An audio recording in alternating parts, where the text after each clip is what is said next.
muitos frutos. Então, a partir da tua palavra, que tu venha nessa noite nos edificar, nos libertar, venha nessa noite nos fortalecer, Pai. Que o teu nome seja mais uma vez engrandecido, que o teu nome seja mais uma vez louvado entre nós. É o que te peço, em nome de Jesus. Amém. Hoje estamos dando continuidade à nossa série Caminhando com os Profetas. Nós conversamos já o que era profeta, o que era profecia, e analisamos o conteúdo do texto de Jonas. Nós vemos o que era, o que foi o profeta Jonas, como ele lidou com a vontade de Deus, como Deus lidou com a desobediência deste homem chamado Jonas. Então aprendemos algumas coisas ali com Jonas sobre o Deus que é soberano, o Deus que ele vai executar a sua vontade, independente se você quer que ela seja executada ou não, ou ele vai te conduzir se você fizer parte do plano, do objetivo de alguém que ele precisa alcançar por meio da sua vida. Então ele não vai medir esforços para fazer com que você chegue aonde ele precisa ali da sua vida, naquele lugar, naquela família, naquele emprego. Ele vai fazer você chegar até aquele lugar, porque através de você ele precisa alcançar outras pessoas. Então ele não vai abrir mão de você. Você pode até espernear, você pode até não gostar, você pode até discutir com ele essa questão, mas ele talvez pouco ligue para o que você pensa, para o que você acha. Ele simplesmente vai se colocar diante de você como um Deus soberano, como ele fez com Jonas. Às vezes eu brinco com alguns amigos, né, que nós falamos muito sobre a questão da liberdade, do livre-arbítrio. Eu mando, eu faço. Você percebe que Jonas não teve como lidar com o livre-arbítrio dele. Deus fez com que Jonas fizesse a vontade dele à risca. Então, não, a liberdade de Jonas, Deus nem considerou. Deus até deixa a gente brincar com essas coisas, mas quando ele deseja algo e quer executar esse algo através da nossa vida, ele vai levar eu e você a fazer aquilo que ele deseja. Há um homem na história. Ele é um homem muito importante. Ele viveu a sua vida no interior da China. O nome dele é Watchman Nee. Watchman Nee, ele foi um missionário, ele foi um pastor de igrejas locais.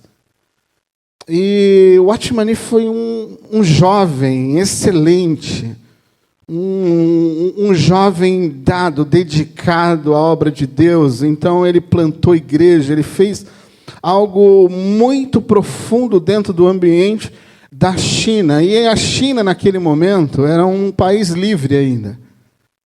Então, Watchman Nee tinha toda a liberdade de sair entre as aldeias e proclamar o evangelho, plantar igrejas, estabelecer, treinar lideranças. Então, ele foi um homem extremamente, um jovem, não foi um homem maduro já, velho, nada disso. Ele foi um jovem de 20 e poucos anos, extremamente usado por Deus na sua juventude, depois na sua maturidade. Então, você deve lembrar que a China passa por um momento conturbado e ela se torna um estado ou um país comunista, totalitário. Então, a ideologia comunista, ela não permitia, naquele tempo muito radical, ela não permitia a existência de religiões, de credos. Isso tudo era, hoje, por exemplo, tudo isso é controlado pelo governo. Naquela época, então, era muito mais radical.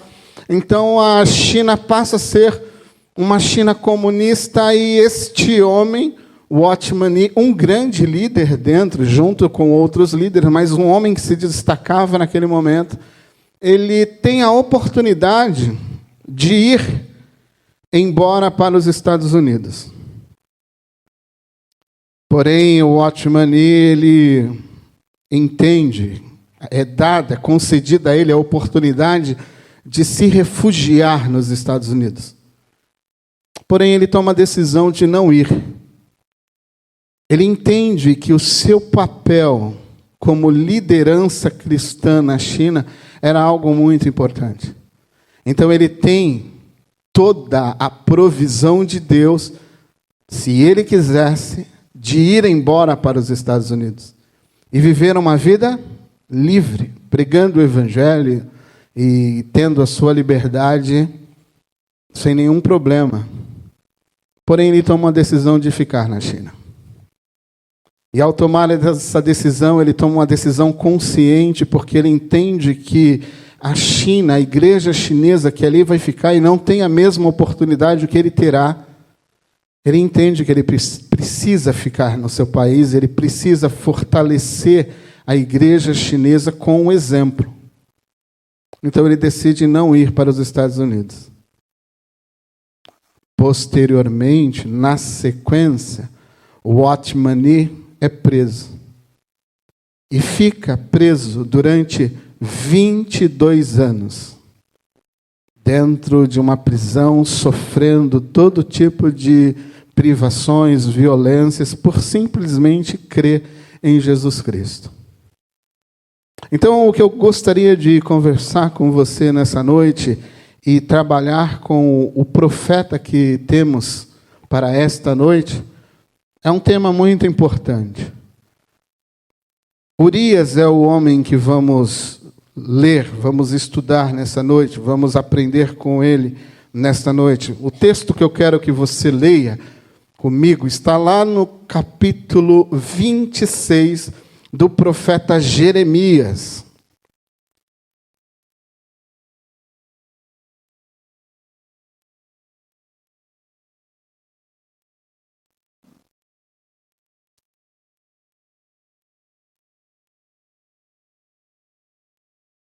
Capítulo 26 do profeta Jeremias, você deixa aberto aí. Como eu falei para você, acabei de falar para você, Watchman Nee, ele acaba por perder a sua liberdade e ele se torna para a igreja chinesa, naquele momento, um símbolo de resistência, resiliência e fidelidade a Deus. Diante de toda a opressão, diante de toda a violência que os comunistas impuseram sobre ele, colocaram sobre ele, ele se torna alguém que é exemplo de resistência, exemplo de resiliência e exemplo de fidelidade. Urias, o nosso profeta desta noite, assim como Watchman Nee, ele é também um símbolo de fidelidade a Deus. Um símbolo de alguém que é fiel a Deus nos momentos mais caóticos da sua história, ou do seu tempo, ou do seu momento, ou da sua época.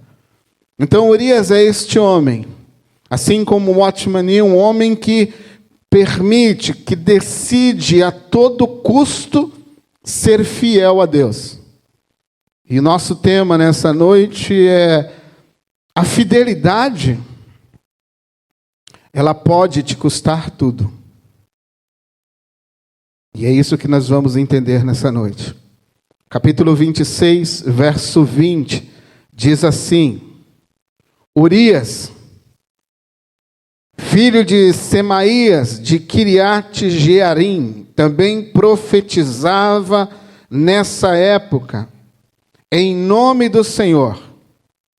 E como Jeremias previu a mesma calamidade sobre a cidade, quando o rei Joaquim, os comandantes do exército e os oficiais ouviram o que Urias disse, o rei planejou matá-lo. Urias, porém, soube do plano e com medo fugiu para o Egito. Então o rei Joaquim enviou Eunatã, filho de Aquibor, e outros homens ao Egito para capturar Urias. Eles o prenderam e o levaram de volta ao rei Jeoaquim. O rei matou Urias com uma espada e mandou sepultá-lo em uma vala comum. O profeta que vamos trabalhar nessa noite é o profeta Urias. E o que vamos tentar entender é o como Urias foi fiel a Deus até no momento da sua morte. Pergunta que eu te faço nessa noite, gostaria que você pensasse sobre isso. Para você, ser fiel a Deus é algo importante? Manter fidelidade a Deus é algo importante? Esse texto fala de um momento da história. Esse texto de Jeremias 26 é um texto que fala e nos mostra o que está acontecendo com o profeta Jeremias. Esse texto é um texto que está falando sobre Jeremias. O seu contexto é um contexto que fala sobre Jeremias. Jeremias está proclamando, está representando Deus e está trazendo uma palavra muito difícil, uma palavra muito dura para o reino de Judá, para a cidade de Jerusalém. Ele foi solicitado dele que ele fosse até o templo, até o átrio do templo, e ali ele proclamasse diante de todo o povo que veio ao templo para adorar, que tanto o templo como a cidade de Jerusalém, como o reino de Judá, iriam ser totalmente destruídos. Algo muito terrível estava prestes a acontecer com o reino de Judá, com o templo e com a cidade de Jerusalém. Nós estamos falando de uma cidade muito importante. Nós estamos falando do templo, aquilo que era algo de muita preciosidade na questão de adoração para o povo. Mas o povo está perdido. O povo está totalmente desconectado de Deus. O período em que este rei Jeoaquim, ele está empossado, ele está ali reinando, é um período delicadíssimo. Por quê? Porque você tem dentro desse contexto uma falta de conexão entre a adoração e o Deus que deve ser adorado. Este povo, dentro desse contexto, depois você pode ler de uma forma bem atenciosa na sua casa, você verá que esse povo está totalmente desconectado de Deus. Esse povo não guarda a lei de Deus. Você tem uma condição espiritual, uma condição social profundamente afetada pela infidelidade, pela corrupção religiosa. Você tem idolatria, você tem problemas sociais, as pessoas enganando o outro. E isto tudo acontecendo e este povo se declarando o povo de Deus.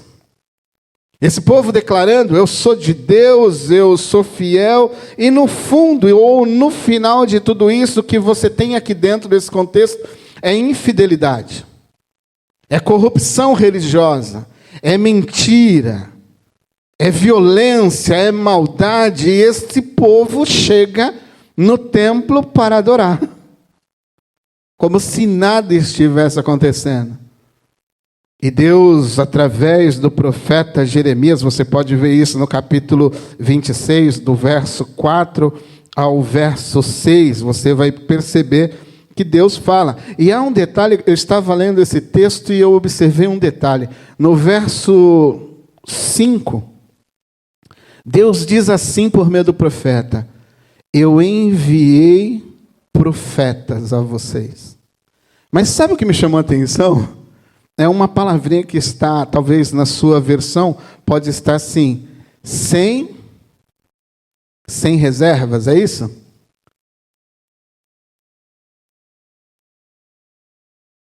Ali está, sempre de novo. em outra versão, incessantemente eu enviei, continuamente eu enviei profetas, exaustivamente eu mandei alguém a avisar que a minha, nossa conduta estava errada. Eu fui enviando pessoas atrás, profeta atrás de profetas, e vocês não foram me escutando. Aí Deus fala: vai lá, Jeremias, vou tentar mais você agora. Já tentei vários foram e ninguém deu ouvido, continuaram fazendo a mesma coisa, continuaram no mesmo erro. Eles não aprenderam com Israel. Se você não entende muito o que está acontecendo aqui, você tem que voltar um pouquinho, dar um passo para trás e entender que o reino de Israel foi dividido em duas partes: a parte norte e a parte sul. Na parte norte você tinha 10 tribos. As 10 tribos ficaram reconhecidas como o povo de Israel. As tribos, as outras duas, estão na parte sul. É o reino de Judá. É este reino aonde está o profeta Jeremias, aonde está Urias, aonde está Jerusalém, aonde está o templo, na parte superior Israel. Só que Israel já tinha padecido, porque também foi dito a eles que deveriam se arrepender, deveriam voltar a Deus, mas eles continuaram com o seu coração duro. Não aceitaram de Deus a orientação, não aceitaram de Deus a repreensão, eles não buscaram resolver a sua vida com Deus, e Deus teve que trazer a Assíria. Lembra do profeta Jonas, Nínive? A Assíria veio e os levou para o cativeiro e acabou com a parte norte todinha. Ela passou a não mais existir. E havia lá um lugar, se você observar, o profeta vai dizer assim como Siló, capítulo 26, verso 6. Eu destruirei o templo como destruí Siló. Siló era um lugar onde a arca ficava, era como se fosse um lugar como o templo. Os judeus saíram, os israelitas saíram para a guerra contra os filisteus e levaram a arca, e no meio desta guerra, Deus não estava com o seu povo, a arca foi capturada, a arca foi levada para um lugar ali entre os filisteus, o povo judeu perdeu a presença de Deus. Deus não era mais com Israel. Deus havia, naquele momento, como lição dura, abandonado o seu povo. E esse povo agora ficou como exemplo. Naquele período, Judá estava tudo ok com Judá. Mas com o passar dos anos, Judá começou o quê? A olhar para o exemplo ruim de Israel e repetir as mesmas coisas. Não bastou saber que Israel havia sido penalizado por Deus, não bastou saber que Israel agora, as 10 tribos do Reino Norte, era terra arrasada, estava tudo destruído. Deus não estava mais naquele lugar, a adoração não existia mais. Agora eles vão olhando para aquele lugar e repetindo as mesmas coisas. Ao repetir as mesmas coisas, Deus envia profeta atrás de profetas e arrependa-se, arrependa-se, arrependa-se, arrependa-se. Voltem, guardem a lei, voltem a me adorar da maneira correta, voltem a trilhar o caminho correto, voltem, voltem, voltem, e o povo não volta. E neste contexto todo está o nosso profeta Jeremias. E Jeremias agora vai ser, de uma forma, vamos usar aqui a linguagem comum, ele vai ser enquadrado pelos sacerdotes e por profetas. Verso 7, você vai ver aí que os sacerdotes e os profetas, E todo o povo que ouviu Jeremias falar na frente do templo o pegou, o prendeu. Agora, Jeremias vai passar por uma sabatina, vai ser investigado, todo mundo está declarando a morte de Jeremias. Presta bem atenção. Sacerdotes, profetas e todo o povo está declarando que Jeremias tem que morrer. Presta bem atenção no que eu estou falando. Sacerdotes, profetas e todo o povo está dizendo que morra Jeremias. Porque falou contra o templo, falou contra a cidade de Jerusalém, falou contra o reino de Judá, falou contra o rei de Judá. Que morra Jeremias. Que viva, em outras palavras, estão dizendo assim, que viva a mentira e morra a verdade.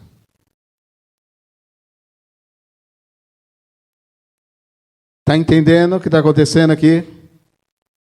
Você tem um grupo de sacerdotes, homens religiosos, extremamente religiosos, estão envolvidos no templo, estão fazendo tudo que condiz, que só eles podem fazer no aspecto religioso. Etapas dentro daquele templo que só podem ser executadas por esses homens, são representantes religiosos, separados para aquilo, que não conseguem ouvir a voz de Deus, não conseguem entender que a palavra pronunciada por Jeremias é a palavra de Deus, é a palavra correta de Deus. Deus os convidando ao arrependimento, Deus os convidando a acertar, a alinhar sua vida. A religiosidade daqueles homens, o seu status, não permite com que tais homens vejam os seus próprios erros. Aí você tem um grupo de profetas no meio de tudo isso. Homens iguais a Jeremias, mas que não estão alinhados com Deus e não estão escutando a voz verdadeira de Deus. Entendem que aquilo que Jeremias está dizendo é algo prejudicial a eles, vai os prejudicar, vai os condenar. E o fato de estar sendo dito uma verdade, estes homens que não caminham mais na verdade, passam a não mais querer escutar Jeremias, mas desejam executar, calar a voz profética de Jeremias. Então, nesse contexto, você vai percebendo que tudo está corrompido, tudo está destruído.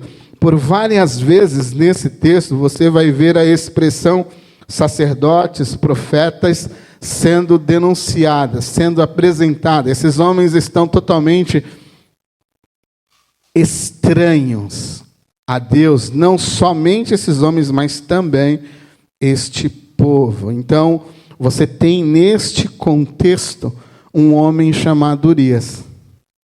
É contemporâneo. Talvez amigo, colega de Jeremias, não sabemos, mas é contemporâneo. É um homem importante. Ele profetizou as mesmas coisas que Jeremias acabara de pronunciar, acabou de profetizar. Ele profetizou as mesmas coisas, o texto diz. Ele disse as mesmas coisas. O fato de dizer as mesmas coisas o conduz a ser odiado pelos profetas, a ser odiado pelos sacerdotes, a ser odiado pelo rei. Às vezes, trabalhar com a verdade, às vezes, manter a verdade, lutar pela verdade, vai nos custar muito caro. Vai nos fazer com que sejamos pessoas não benquistas, não bem...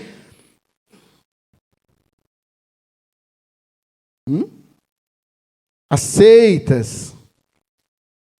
Você não vai estar naquela rodinha, porque você fala a verdade, você mantém uma conduta verdadeira, você tem uma aliança com Deus, você quer andar em verdade, você quer viver a verdade, você quer praticar a verdade, você quer exaltar a verdade. Muitas vezes, quando você está dizendo a verdade a alguém, você passa a ser alguém odiado por esta pessoa, ou por estas pessoas, ou por aquele grupo. Ontem eu brincava numa conversa com o André, eu falava sobre uma questão, e eu falava assim, André, quando eu explico isso aqui para alguém e tal, assim, eu já sou cancelado, eu já sou colocado na geladeira. Por quê? Porque você explica da forma correta, do jeito correto, e isto acaba por fazer com que os que estão incorretos ou te amem ou te odeiem. Porque você está falando a verdade.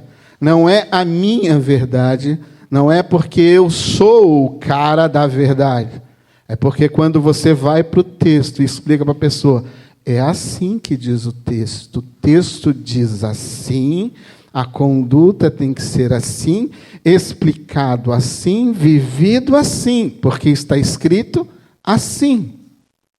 E isso às vezes faz com que... Quem lembra da NET, Escavusca, Sibéria? Lembra do comercialzinho? Daquele personagem que vai lá para a Sibéria.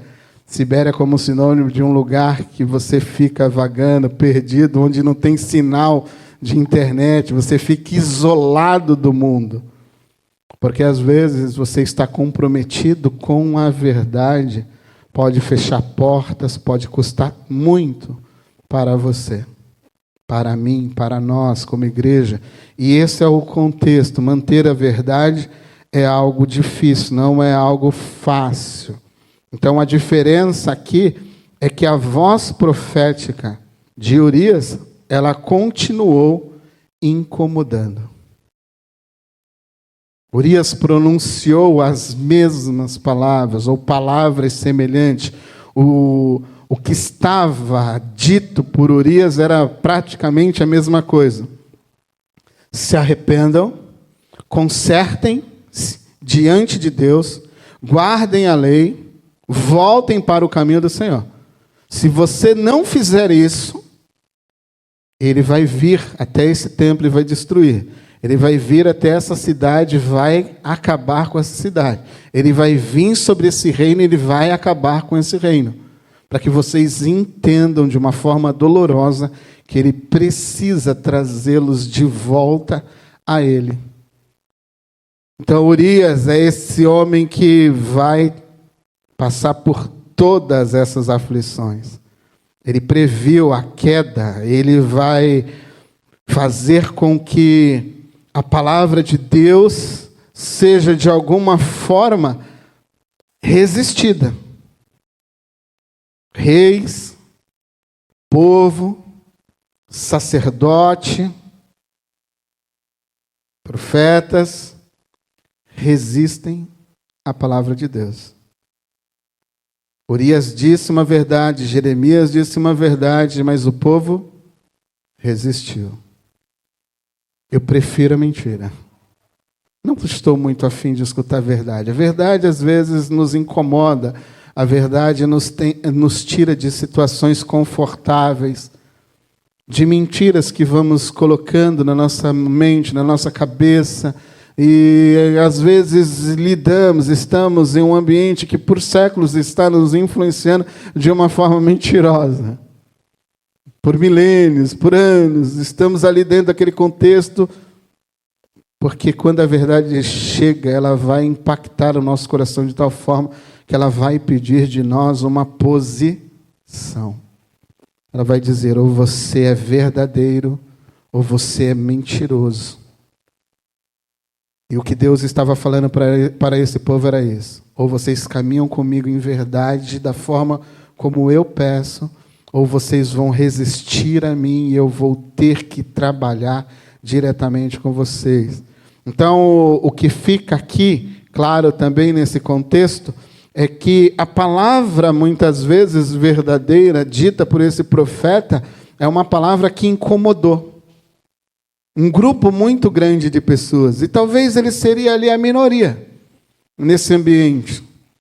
Talvez ele seria um quarto, um terço. A gente não sabe, mas possivelmente ele fazia parte do menor grupo. Possivelmente foi rejeitado, possivelmente foi anulado, foi, como poderíamos falar hoje, foi cancelado por ter dito a verdade. O que você percebe também nesse contexto é que há um contexto de violência. Os profetas, eles estão dentro de contextos violentos, porque estão denunciando corrupções, estão denunciando comportamentos errôneos, estão denunciando aquilo que é mal aos olhos de Deus. Os profetas estão proclamando a verdade de Deus, e a verdade de Deus está incomodando um grupo, até mesmo uma nação, e a nação se volta, os líderes desta nação, os políticos dessa nação se voltam contra aquele que traz a palavra de Deus. O sistema religioso se volta contra aquele que está pronunciando, declarando, proclamando a verdade de Deus. Então você vê um sistema religioso corrompido, um sistema político totalmente corrompido, um sistema social totalmente corrompido, e a resposta que se dá ao profeta é uma resposta de violência. Vamos matá-lo, vamos silenciá-lo, vamos acabar com a sua voz. Assim tentaram fazer com Jeremias. Assim fizeram com Urias. Urias não teve o mesmo favor do rei. Urias, como você viu, ele foi executado. Então, estes homens estão transitando em ambientes de muita violência contra a verdade de Deus. Você já tentou corrigir alguém nos dias de hoje que talvez não concorde com o seu cristianismo? Talvez, se você tentar corrigir alguém, tentar colocar a sua pauta, a sua ideia, ou você vai ser cancelado, ou, como acontece já entre nós, vão atentar contra você violentamente. Então nós não estamos falando de uma coisa que só foi lá no passado. Nós também estamos falando de coisas que ocorrem dentro do nosso contexto atual. Está a nossas portas. Se nós, de fato, estivermos mantendo a verdade de Deus, a verdade que temos vai incomodar as pessoas. A verdade que estamos pronunciando, a igreja do Senhor Jesus Cristo está pronunciando, a igreja que pronuncia de fato a verdade de Deus, ela hoje está passando por problemas seríssimos. Desde o ambiente político, religioso e social. Porque alguns religiosos não querem ouvir a verdade, alguns políticos não querem ouvir a verdade. O nosso contexto social abomina a verdade. E você não pode falar nada. Esse é um contexto de violência, como foi violento lá, continua sendo violento aqui. Urias é um exemplo de um homem que não hesitou. Ele não teve medo, ele não teve nenhum pavor no primeiro momento de proclamar a palavra de Deus. Ele entendeu que aquela era a voz de Deus. Ele foi fiel àquilo que recebeu e proclamou. Ainda entendendo, talvez ele não cogitou isto, mas talvez ele não tinha parado para pensar nas consequências de tudo aquilo que ele iria sofrer. Talvez ele não foi pego de surpresa com a reação do rei, com a reação dos oficiais, ao escutar a palavra profética na voz de Urias. Ao escutar o que Urias estava dizendo, esses homens de alguma forma ficaram invocados, nervosos, e se voltaram contra Urias. Talvez Urias não tinha pensado nisso. Talvez Urias deva ter pensado, como algum outro profeta que veio antes dele: ah, não, veio profeta, se arrependeram, tá, vou lançar essa palavra aí, quem sabe eles também vão. Talvez ele não tenha imaginado que ele iria ser visto como um elemento mau para aquela sociedade. Mas ele foi fiel. Possivelmente, mesmo sabendo de todos os riscos que estava exposto, ele foi fiel. Ele manteve a sua fidelidade a Deus. Mesmo possivelmente desconfiando de tudo aquilo que ele poderia sofrer ou não, ele manteve a sua fidelidade a Deus. Ele manteve a palavra de Deus. Ele manteve a voz de Deus entre o povo. Ele manteve a voz de Deus diante do rei. Ele manteve a voz de Deus diante dos profetas. Ele manteve a voz de Deus diante dos sacerdotes. Ele manteve a sua fidelidade diante de Deus, ainda que talvez não soubesse de todas as consequências que estavam por vir. Ele descobre, o verso diz, que ele descobre o plano, verso 23. Ele descobre, verso 21. Ele descobre o plano, ele descobre que o rei planejou matá-lo, e ao planejar matá-lo, ele busca refúgio, ele vai se refugiar no Egito, ele vai tentar escapar da morte. O rei, o povo, os sacerdotes, todos os oficiais estão contra Urias. Urias disse algo que incomodou, Urias disse algo que não caiu bem no ouvido de toda essa cúpula religiosa, política. A voz profética de Urias incomodou, porque Urias falou a verdade. E a verdade às vezes nos incomoda. A verdade incomoda as pessoas. E Urias fez o que tinha que ser feito. Ele proclamou a verdade de Deus. Ele falou: arrependam-se, pois se vocês não se arrependerem, Deus vai vir até vocês e vai destruir tudo.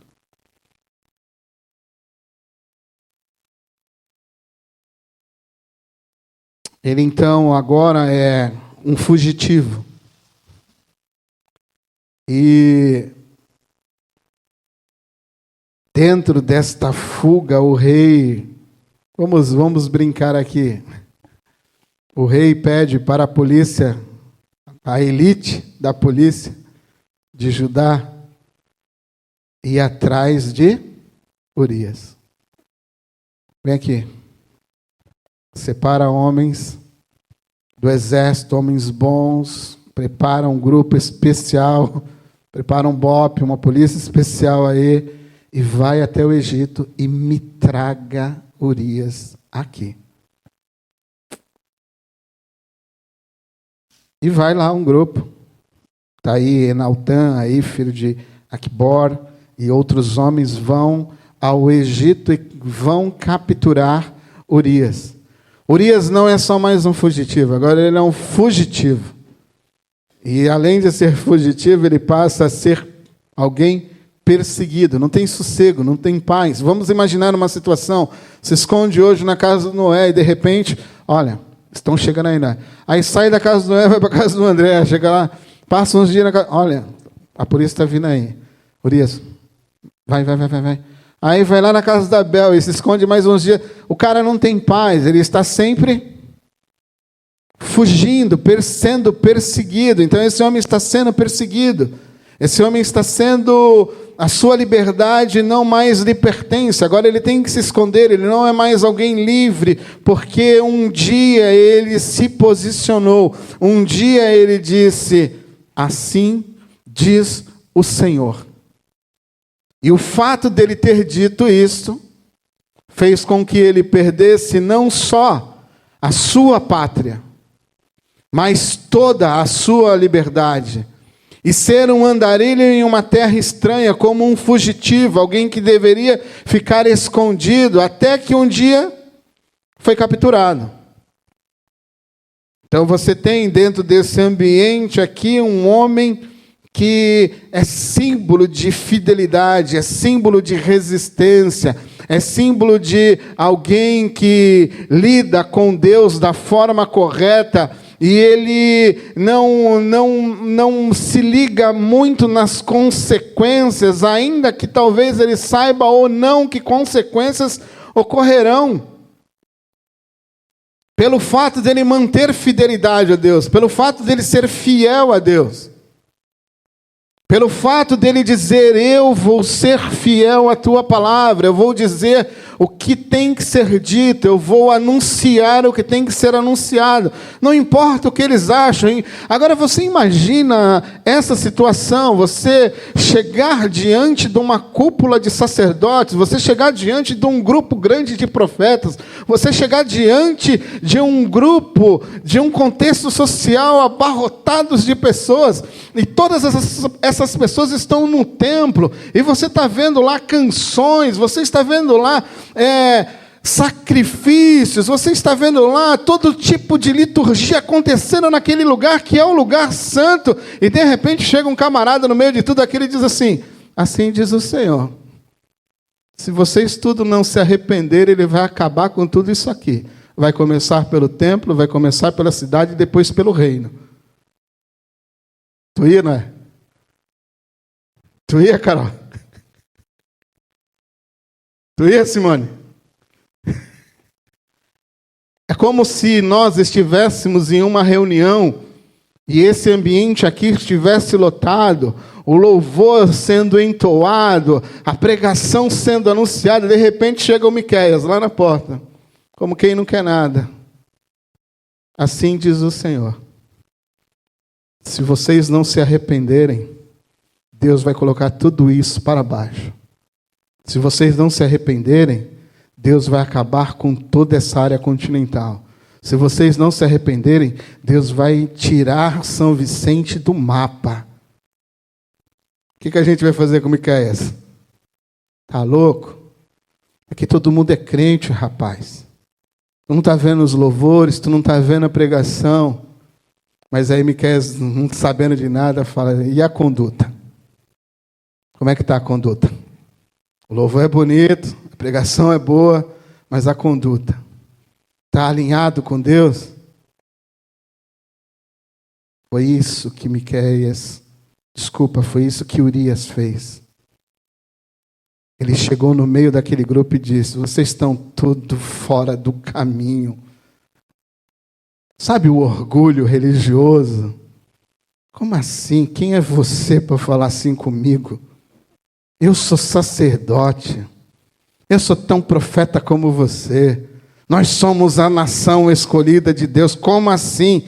Como disseram para Jeremias, o que tu está dizendo? Tu está falando para nós que Deus vai destruir o templo. Tu está falando para nós que Deus vai destruir a nossa cidade. Tu está falando para nós que Deus vai destruir o nosso reino. É isso, Jeremias, que tu está dizendo? Sim, é isso mesmo. Então tu merece a morte, Jeremias. Tu merece a morte, Urias. Tu não merece vida. Quem são vocês para falar? Então, Urias, ele simboliza este homem que é resistente e fiel. Fiel. E a fidelidade é algo muito interessante no contexto bíblico. Por exemplo, para nós pastores, o que você acha que Deus exige de um pastor? Você tem noção? A coisa mais preciosa para Deus, quando estamos falando de pastoreio, você sabe qual é? 1 Coríntios capítulo 4. Verso 1, verso 2 em diante, você vai encontrar uma palavrinha assim. O que se espera do dispenseiro, o que se espera do ministro, o que se espera daquele que está confiado a ele. As coisas do reino, os mistérios do reino, aquilo que ele vai distribuir ao seu povo, aos seus ouvintes, o que se espera dele é fidelidade. O texto diz que ele seja encontrado fiel. Jesus disse: foste fiel sobre fidelidade. Fidelidade é um tema raro, um tema caro, um tema que é muito próximo ao coração de Deus. Mesmo sendo fraco, foste fiel. Lembra das cartas, lá em Apocalipse? Foste fiel. Não negaste o meu fidelidade. Tudo no ambiente de Deus está relacionado a fidelidade, a amor à sua palavra, a amor à sua vontade. A morte de Urias também, ela revela o coração de uma cúpula política, religiosa e social totalmente endurecida para escutar a palavra de Deus. Aquela coisa que as pessoas estão... Lembra que eu falei para você? Deus incessantemente enviou profeta atrás de profeta.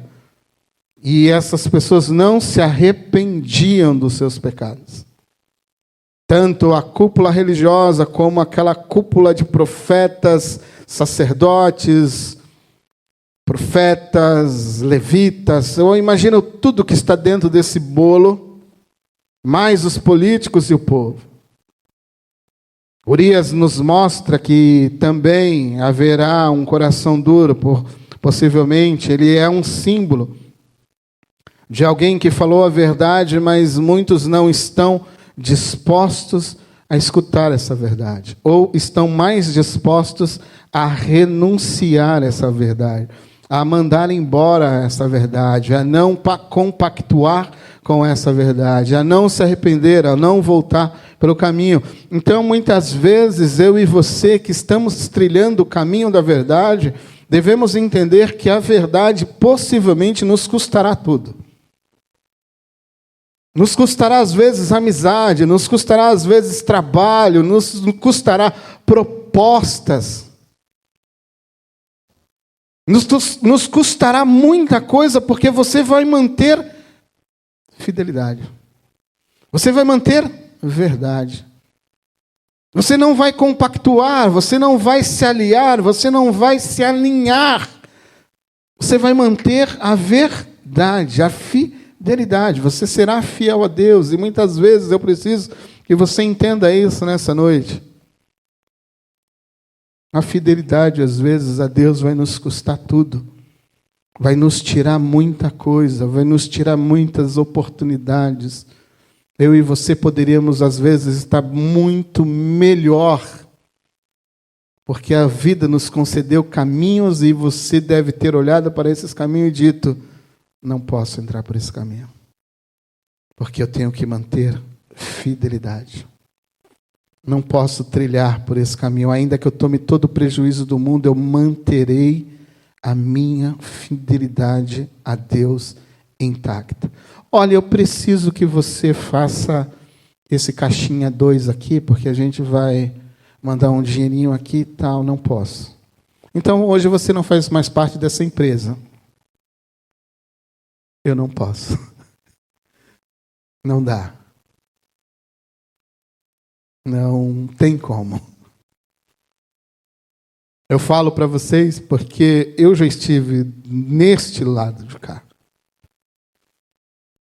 E eu tive oportunidades na minha vida porque eu estava num lugar que eu poderia acessar e fechar contratos com pessoas e estava tudo na minha mão. Um dia está aqui a minha esposa, um rapaz veio e tentou colocar dentro da empresa que eu trabalhava uma quantidade de coisas lá e queria me É subornar, né? Me corromper. E ela trabalhava em um outro lugar, em uma outra cidade, que não tinha nada a ver com a minha cidade onde eu trabalhava. E, de repente, começou a conversa onde ela trabalhava, onde ela estava. E o cara me chamou de várias coisas, porque eu não aceitei o suborno dele. Aí minha esposa, né, toda delicada, do jeito que é. Aqui não.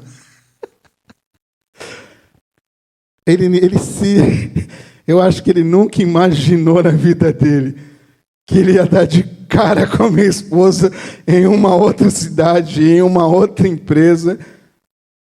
Mas eu quero dizer assim, às vezes é preferível comer o pão sem a manteiga do que comer o pão com manteiga corrupta, comprada com corrupção.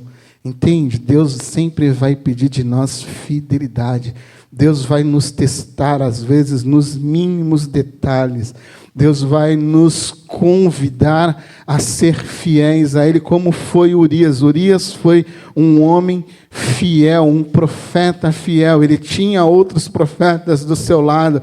Ele tinha sacerdotes, ele tinha povo, ele tinha rei. E ele disse, eu manterei a fidelidade, eu falarei a verdade. Se você ler depois, uma outra hora, o contexto do texto de Jeremias, você vai ver que naquele contexto havia vários profetas dizendo, haverá paz, o reino entrará em paz, não haverá guerras, haverá momentos de prosperidade. E Jeremias, não vai ter paz não.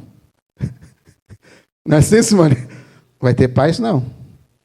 Vai sim, nós somos um grupo de profetas, estamos dizendo, a nossa palavra profética é de paz para essa... Não vai ter não. Vocês estão falando uma outra palavra de um outro Deus. O Deus verdadeiro, que eu estou representando aqui, e eu sei que Ele é verdadeiro, Ele está dizendo, não haverá paz. E não houve paz. Urias foi capturado, Urias foi levado na presença do rei Joaquim, ou Jeoaquim, e na presença do rei, o ódio do rei era tão grande contra Urias, que o rei sacou a sua espada e matou Urias. Não teve misericórdia, não teve conversinha, ele simplesmente sacou a sua espada e ceifou a vida de Urias, e Urias cai morto e é jogado, vamos dizer assim, você deve ter lido aí no texto, numa vala comum, linguagem popular do século 21, foi jogado num buraco qualquer, sem placa, dizendo, aqui está o homem de Deus, aqui está alguém que foi fiel ao Senhor. Não, ele foi jogado lá como se fosse um cachorro. Foi colocado num buraco como se fosse um nada. Porém, a sua palavra não voltou vazia. Deus cumpriu à risca aquilo que disse por meio de Urias. Deus cumpriu à risca aquilo que disse por meio de Jeremias. Deus acabou com o templo.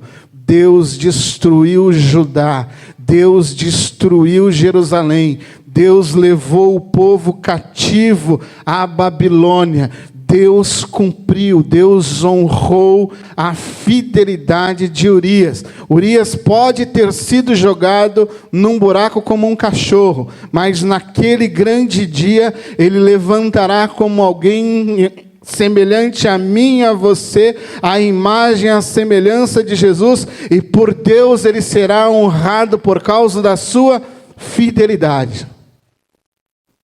Passe o que passar, a palavra de Deus não vai se curvar diante de homens. Mantenha a sua fidelidade a Deus. Mantenha a sua fidelidade àquilo que está escrito. Porque Deus vai cumprir aquilo que disse, aquilo que falou. Então não se envergonhe. Como diz o apóstolo Paulo, eu não me envergonho do Evangelho. Eu não estou nem aí para o que estão dizendo acerca do Evangelho. Eu não estou nem aí para o que estão anunciando sobre esse Evangelho. Uma coisa eu sei, eu não me envergonharei deste Evangelho que é o poder de Deus. Não tenha vergonha do Evangelho. Ele é a loucura de Deus, ele é a sabedoria de Deus para esse mundo caótico, esse mundo louco que nós estamos vivendo. Não se curve às propostas deste mundo caído. Não perca a sua fidelidade. Mantenha a sua fidelidade a Deus. Mantenha-se fiel a Deus. Custe o que custar, passe o que passar.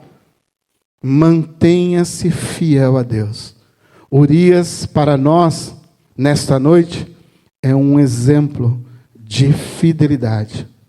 Um profeta que caminhou entre infiéis, sendo fiel. Não importam os outros. O que importa é você. Mantenha a sua fidelidade. Ah, mas ele não faz, mas ela não faz, ele não fez. Não se importe com isso. Proclame a verdade. Convide-os a caminhar em fidelidade como você está caminhando. Não querem? Mantenha você a sua fidelidade. Não tema o que os homens vão dizer, não tema o que o sistema está dizendo. Mantenha a sua fidelidade a Deus. Urias é o nosso profeta dessa noite. E o que ele nos mostra é que ser fiel a Deus, às vezes, nos custará tudo. Até mesmo a nossa vida. Ser fiel a Deus vai nos custar tudo, até a nossa vida. E você tem que lembrar o que Jesus disse. Por causa do meu nome, por causa de quem eu sou, por causa daquilo que sou, a verdade, você, eu, nós seremos perseguidos. Porque quando você já notou, e aqui eu encerro, que quando você fala do Jesus paz e amor, todo mundo concorda com você. O Jesus ursinho carinhoso, o Jesus topa tudo, aceita tudo. Mas quando você mostra o Cristo das Escrituras, vera como ele de fato é, as pessoas falam, não, é radical demais você. Você é muito fundamentalista. Você é muito antiquado, você é muito antiguinho.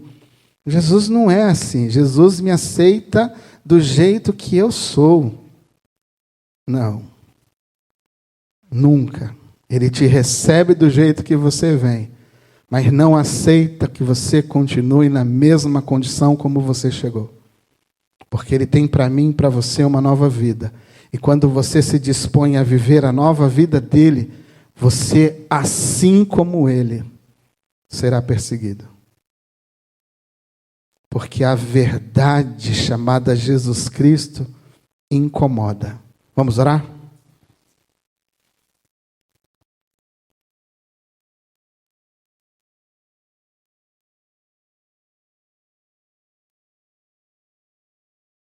Louvamos o teu nome nessa noite, Pai. Diante de um mundo caótico que nos cerca e de tantas propostas que nos são apresentadas, é fato que o nosso coração, a nossa mente, se vê tentada em diversas circunstâncias e situações. Mas nessa noite nós podemos aprender com o profeta Urias, que podemos ser fiéis no meio de pessoas e de grupos que são infiéis a Ti. Podemos manter retidão de coração, retidão de comportamento. Podemos manter viva a tua palavra.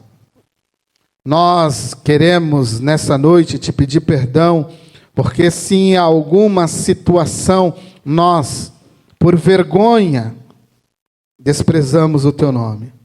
Por vergonha, não mantivemos a fidelidade. Nós queremos te pedir perdão nessa noite. Nós queremos aprender com Urias, nós queremos aprender com Jeremias, com João Batista, com Jesus, com Paulo e com muitos outros na história da vida cristã, que foram fiéis a ti, ainda que nos seus dias, os seus dias fossem maus como os nossos dias são maus.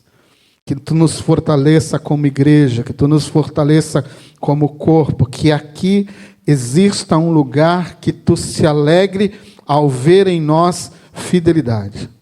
Conduza-nos nós como uma comunidade fiel a ti. Conduza-nos a cada um de nós como pessoas fiéis a ti.